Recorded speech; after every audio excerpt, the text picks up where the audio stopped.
Next ஸ்லோகம் படிக்கலாம். Shloka number 22. அனன்யாஸ்சிந்தயந்தோ மாம் ये जनाः पर्युपासते तेषां नित्याभियुक्तानां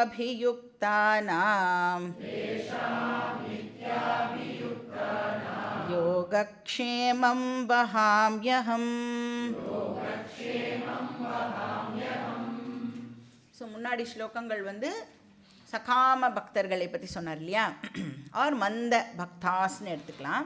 யார் ஒருத்தருக்கு வேர்ல்டுலி ப்ளஷர் தான் கோலாக இருக்கோ அதை அடையிறதுக்கு அவள் பகவானை ஒரு டூல் மாதிரி யூஸ் பண்ணிக்கிறான், ஒரு சாதனமாக பகவானை யூஸ் பண்ணிக்கிறான். இங்கே இந்த ஸ்லோகத்தில் நிஷ்காம பக்தாஸ் பற்றி கிருஷ்ணர் சொல்கிறார். அப்போ பகவான் வேறு விஷயங்களை அடையறதுக்கான மார்க்கம் கிடையாது, பகவானையே அடையறதுக்கான மார்க்கம், ஒரு பகவானையே அடையறதுக்கான சாதனா அப்படின்னு யார் புரிஞ்சுட்டு இருக்காளோ அவள் எல்லாரையும் நம்ம நிஷ்காம பக்தாஸ் அப்படின்னு சொல்கிறோம். இப்போ பகவான் தான் கோல் அப்படின்னு செட் பண்ணிட்டேன்னா பகவான் மேலே இருக்கிற அன்பு எப்படி இருக்கும்?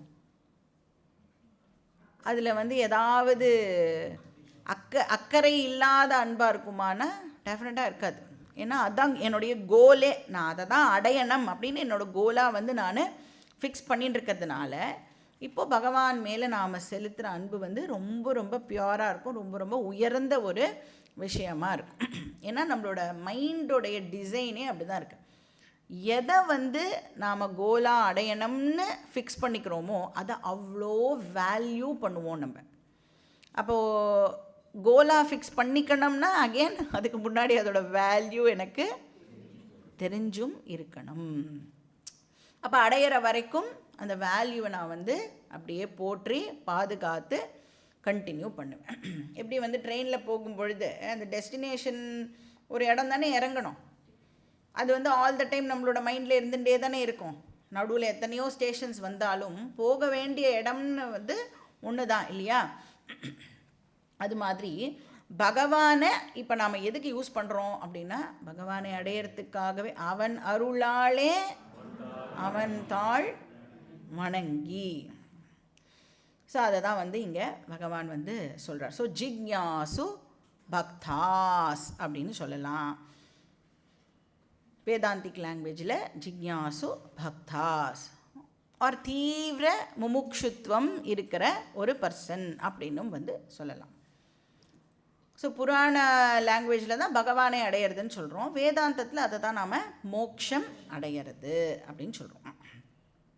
இப்போ ஒரு அம்மா இருக்கான்னு வச்சுக்கோங்களேன், அந்த அம்மா அந்த அம்மாவுக்கு ஒரு குட்டி குழந்தை பிறந்திருக்குன்னு வச்சுக்கோங்க. குட்டி குழந்தைன்னா அது ஒரு 5 மாதம் 6 மாதம் ஒரு 7 மாதம் 8 மாதம் தவழெல்லாம் ஆரம்பிச்சிடுதுன்னு வச்சுக்கோங்க. 7 மாதத்தில் தவழும்ல, தவழும்.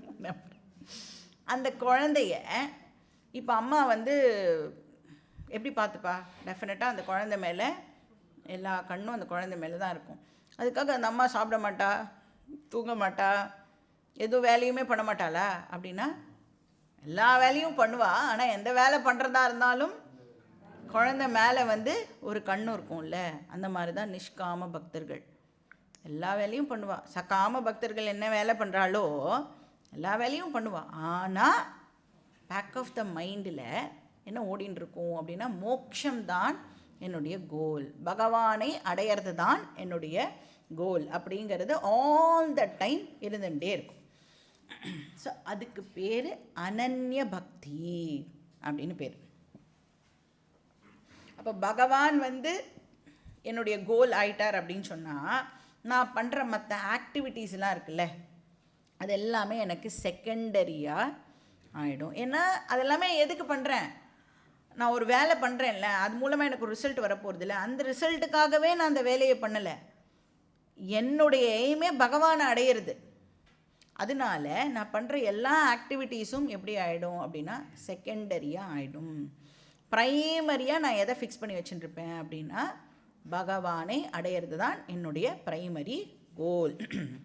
அப்போது பாக்கி கோல்ஸ்லாம் இக்னோர் பண்ண மாட்டேன். இப்போ எப்படி அந்த அம்மாவுக்கு குழந்தை மேலே கண் இருந்தாலும் தான் வேலையெல்லாமும் எப்படி இக்னோர் பண்ணாமல் தனக்கு என்னெல்லாம் வேணுமோ அதையும் பண்ணிப்பாளும். ஆனால் சிரமங்கள் இருக்கும், அதுக்காக பண்ணிக்கவே மாட்டாளா அப்படின்னா அப்படிலாம் கிடையாது. கஷ்டப்பட்டு தன்னோட வேலையும் பண்ணிப்பா இல்லையா? அதே மாதிரி தான் இங்கே இந்த நிஷ்காம பக்தர்களும்.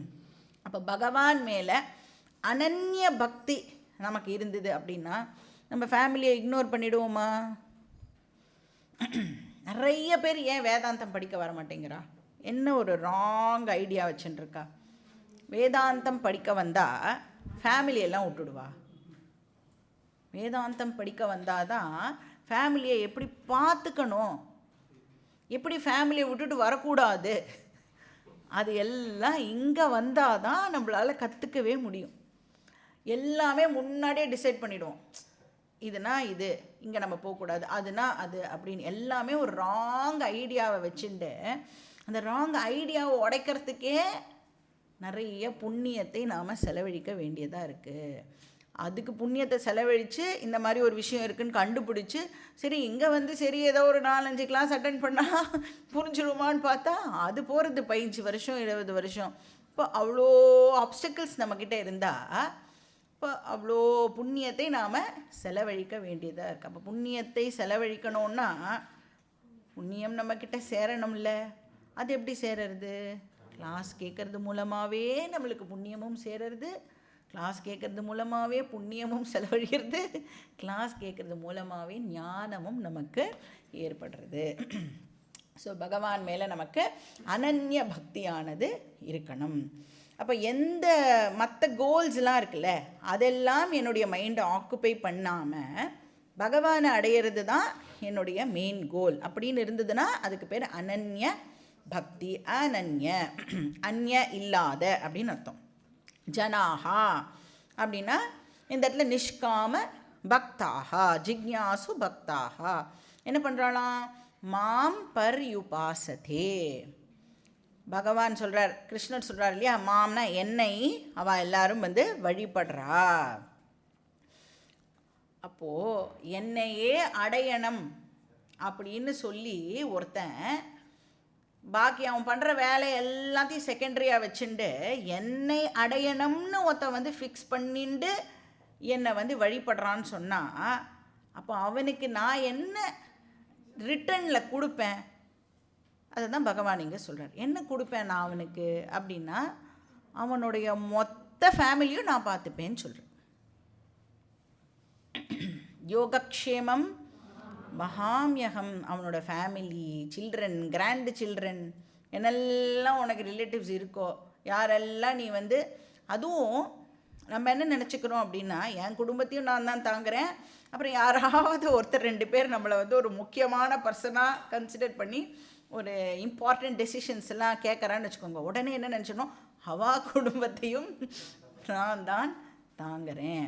ஸோ அந்த மாதிரிலாம் நம்மளுக்கு நினைப்பெல்லாம் இருக்குல்ல, யார் யார் குடும்பத்தையெல்லாம் நீ தாங்குறேன்னு நினச்சிக்கிறியோ அந்த குடும்பத்தையெல்லாம் நான் பார்த்துக்கிறேன் அப்படின்னு பகவான் வந்து இங்கே வந்து ஒரு ப்ராமிஸே பண்ணுறார். ஸோ யோக அப்படின்னா என்ன அர்த்தம்? இப்போ வந்து ஒரு பர்சன் வந்து அவனுக்குன்னு தேவையான விஷயங்களை எல்லாம் சேகரிச்சுட்டு தான் ஆகணும். அவன் வாழணும் அப்படின்னு சொன்னால் அதுக்கு மினிமமாக நிறைய விஷயங்களே அவன் சேகரிச்சுட்டு தான் ஆகணும். இப்போது அவன் வந்து சேகரிக்கிறதுல அவன் டைம் எல்லாம் போட்டுட்டான்னா எப்படி பகவானை அவனால் அடைய முடியும்? அப்போ இந்த இடத்துல அவன் என்ன பண்ணி ஆகணும்? சேகரிக்கிறதுல டைம் போடுறத கொஞ்சம் குறைக்கணும். அந்த குறைச்ச டைமை எடுத்துகிட்டு போய் பகவானை அடையிறதுல போடணும். அப்போ எப்படி சேகரிப்பான்? அதனால் பகவான் சொல்கிறார், அந்த சேகரிக்கிற வேலையை உனக்காக நான் பண்ணுறேன்னு சொல்கிறேன். யோகா அகம் வஹாமி, I will take care of your acquisitions. நீ என்னெல்லாம் அக்வயர் பண்ணணும்னு நினைக்கிறியோ அதெல்லாம் நான் பார்த்துக்கிறேன் அப்படின்னு சொல்கிறார். சரி, அக்வயர் பண்ணால் மட்டும் போருமா? க்ஷேமம் அதை யார் மெயின்டைன் பண்ணுவா? வீடெல்லாம் கட்டிட்டோம், வீடு கட்டினா போருமானா எத்தனை வந்து ரிப்பேர் ஒர்க், மெயின்டெனன்ஸ் ஒர்க்கெல்லாம் இருக்கே, அதெல்லாம் யார் பண்ணுறது? நான் வந்து பகவானே உன்னை அடையணும்னு சொல்லி உன் பின்னாடி வந்துட்டேன்னா என் வீட்டில் ரிப்பேர் வேலையெல்லாம் நீ பார்ப்பையா? அப்படின்னா, நானே வந்து பார்க்க மாட்டேன்ப்பா, ஒரு ப்ளம்பரையோ எலக்ட்ரீஷியனையோ கரெக்டாக நீ ஃபோன் பண்ண டைமுக்கு அவனை அனுப்பிச்சு, இப்போ வந்து ப்ளம்பர்லாம் வரமாட்டா, நீங்கள் 4-5 days வெயிட் பண்ணணும், உனக்கு அந்த மாதிரி டீலேடு ரெஸ்பான்ஸ்லாம் இருக்காது, உனக்கு கரெக்டாக வந்துடுவான் அப்படின்னு பகவான் வந்து இந்த இடத்துல ப்ராமிஸ் பண்ணுறார். நீ உண்மையாக பகவானை அடையணும், நான் பண்ணுற எல்லா வேலையுமே அதுக்காகத்தான் அப்படின்னு உண்மையாக உன் மனசால் நீ நினச்சி பண்ணினேன்னா பகவான் யோகக்ஷேமத்தை டெஃபினட்டாக வந்து கொடுப்பார்.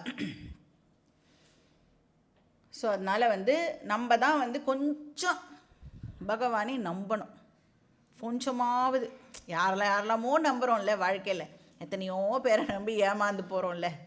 பகவானை நம்பி ஏமாந்து போனால் கூட தப்பு இல்லைன்றேன் நான். ட்ரையாவது பண்ணுவோமே, பகவான்கிட்ட அந்த பொறுப்பை ஒப்படைச்சிட்டு. அந்த க்ளோக் ரூம்லாம் இருக்குல்ல, ஐஃபோனை கொண்டு போய் க்ளோக் ரூமில் வைக்கிறியே, என்ன கேரண்டி அவன் திருப்பி தருவான்னு? ஆனால் வச்சுட்டு யாரை பார்க்க போகிற? இந்த பகவானை தான் பார்க்க போகிற. அப்போ பகவான் சொல்கிறார், என்கிட்ட கொடுடா உன் ஐஃபோனை, நான் பார்த்துக்கிறேன் அப்படின்னு சொல்கிறார். ஆனால் ஐயோ நீ வேற எங்கேயா வச்சுட்டேன்னா, வேறு ஏதாவது ஃபேமிலியில் மாற்றி வச்சுட்டேன்னா அப்படின்னு பகவான்கிட்ட கொடுக்காம நாம் வந்து வம்பு பண்ணின்னு இருக்கோம். ஸோ பகவான் சொல்கிறார், என்னை நீனு நம்பு. இப்போ நம்மளை சுற்றி இருக்கிற மக்களால் நமக்கு செக்யூரிட்டியை கொடுக்க முடியுமா? நம்ம வந்து யாருக்காகலாமோ தானே வாழறோம். இப்போ கேட்டால் எனக்காக வாழறேன்னு யாராவது ஒருத்தராவது சொல்லுவாளா? எல்லாம் என்ன சொல்லுவா? என் குடும்பத்துக்காக வாழறேன், என் குழந்தைகளுக்காக வாழறேன், இவாளுக்காக வாழறேன். அவளுக்காகலாம் வாழறோமே, அவளால் நமக்கு அந்த செக்யூர்டு ஃபீலிங்கை கொடுக்க முடியுமா? பகவானால் கொடுக்க முடியும். இப்போ பகவானுக்காக வாழும் பொழுது அந்த ஃபீலிங்கை பகவானால் நமக்கு கொடுக்க முடியும். நீங்கள் ஒரு செகண்ட் பகவான் அப்படின்னு நினச்சிட்டேனாலே அந்த பயம் உங்களை விட்டு போயிடும். அந்த இன்செக்யூரிட்டி இருக்குல்ல, அது வந்து நம்மளை விட்டு போயிடும். ஸோ அதனால் வந்து யோகக்ஷேமம் வஹாம்யகம் அகம் வஹாமி அப்படின்னா நான் வந்து உன்னை பார்த்துக்கிறேன்னு சொல்கிறார். I will take care of your family அப்படின்னு சொல்கிறார். ஸோ யோகக்ஷேமம் வஹாம்யகம் தேஷாம் நித்யாபியுக்தானாம். அபியுக்தாக அப்படின்னு சொன்னால் கமிட்டடாக இருக்கிறவா, சின்சியராக இருக்கிறவா, டெடிக்கேட்டடாக இருக்கிறவான்னு அர்த்தம். ஸோ தேஷாம், ஸோ அவள்லாம் அந்த மாதிரி அந்த ஸ்டெட்ஃபாஸ்ட் அப்படின்னு சொல்லுவாள்ல, கமிட்டடாக இருக்கிறவான்னு சொல்லுவாள்ல, அந்த மாதிரி இருக்கிறவாளுடைய யோகக்ஷேமத்தை நான் பார்த்துக்கிறேன். ஸோ இன்ஃபேக்ட் வந்து நிஷ்காம பக்தர்களையே வந்து மத்தியம பக்தாஸ் அப்படின்னு நாம் வந்து சொல்கிறோம். இன்னும் தீவிர பக்தாவாக அவள் வந்து ஆகலை, அவளே வந்து மிடில் லெவல் தான். யார்? நிஷ்காம பக்தர்கள். ஸோ அந்த மாதிரி வந்து அந்த செக்யூரிட்டி அதெல்லாமே நான் உனக்கு கொடுக்குறேன், அந்த இன்செக்யூரிட்டி ஃபீலிங் எல்லாம் உனக்கு இருக்காது அப்படின்னு சொல்கிறார். ஏன்னா நமக்கு தெரியறதில்ல அந்த இப்போ எதுக்காக எல்லாத்தையுமே சேர்த்துக்கிறோம் அப்படின்னா, செக்யூர்டாக நான் ஃபீல் பண்ணணும் அப்படிங்கிறதுக்காக தான் நாம் வந்து நிறைய விஷயங்களை வந்து சேர்த்துக்கிறோம். பட்டு செக்யூரிட்டி அப்படிங்கிறது வந்து எக்ஸ்டர்னலாக நம்ம சேர்த்து வச்சுட்டுருக்கிற விஷயங்கள்னால கிடையாது அப்படிங்கிற அறிவு எப்போ நமக்கு ஏற்படுறதோ அப்போ தான் நிஜமாகவே பகவான்கிட்ட ஒப்படைக்கிறதுக்கே நம்மளால் வந்து முடியும். ஆனால் என்ன சொல்லி கொடுத்தாலும் எவ்வளோ வாட்டி கேட்டாலும் என்ன நினச்சிக்கிறோம் அப்படின்னா, என்கிட்ட இருக்கிற திங்ஸ் தான் எனக்கு வந்து இந்த செக்யூரிட்டி ஃபீலிங்கை கொடுக்கறது அப்படின்னு வந்து நாம் நினச்சிக்கிறோம். அது போகணும்னா அதுக்கான அறிவு வந்து நம்மளுக்கு எப்போ ஏற்படுறதோ அப்போ அந்த நாலேஜ் நமக்கு கிடைக்கும். அப்போ பகவானை நாம் கொஞ்சம் நம்புறதுக்கு ஆரம்பிப்போம். ஸோ இப்போ வந்து சிங்கிளாக இருந்தால் ஒரு கல்யாணம் பண்ணிட்டா கொஞ்சம் செக்யூர்டாக இருப்போம் அப்படின்னு தோன்றுறது. அப்புறம் கல்யாணம் ஆனதுக்கப்புறம் குழந்தைகள் பிறந்தா இன்னும் கொஞ்சம் செக்யூரிட்டி. ஆனால் ஆக்சுவலாக என்ன ஆகுது, எவ்வளோ பேர் இருக்காளோ அத்தனை பேரோட இன்செக்யூரிட்டியும் சேர்ந்து அந்த so called head of the family இருக்காரு, அந்த ரேஷன் கார்டில் போட்டுருப்பாள் ஹெட் ஆஃப் த ஃபேமிலி, அவர் இப்போ என்ன பண்ணி ஆகணும்னா எல்லாரும் இண்டிவிஜுவல் எத்தனை இண்டிவிஜுவல் இருக்காளோ அத்தனை இண்டிவிஜுவலுடைய இன்செக்யூரிட்டியும் அந்த பர்சன் தான் இப்போ வந்து எடுத்துட்டு ஆகணும். அப்போ அந்த பர்சனோட இன்செக்யூரிட்டி எவ்வளோ பெருசாக இருக்கும். அப்போ எக்ஸ்டர்னல் விஷயங்கள்னால செக்யூரிட்டி நமக்கு கிடைக்காது. அந்த செக்யூர்டு சோர்ஸ் யாருன்னா பகவான் இல்லையா? அபயம் யாருன்னா பகவானுடைய நேச்சரே அபயம். அப்போ அபயம் கிட்டே இருந்த அபயம் கிடைக்குமா? பயம் கிட்டே இருந்த அபயம் கிடைக்குமா? அபயம் கிட்டே இருந்து தானே அபயத்தையே எதிர்பார்க்கணும். ஆனால் என்ன பண்ணிட்டு இருக்கோம் நம்ம? பயமாக, ஏன்னா அந்த பணமே பயம் இல்லையா? ரொம்ப ஜாஸ்தியாக எடுத்தினாலும் பயம், கம்மியாக எடுத்தினாலும் பயம். ஸோ அந்த பயம் கிட்டே இருந்து அபயத்தை எதிர்பார்த்தா அதால் நமக்கு கொடுக்க முடியாது. அதனால் நீ என்ன ட்ரஸ்ட் பண்ணு அப்படின்னு பகவான் இந்த ஸ்லோகத்தில் சொல்கிறார்.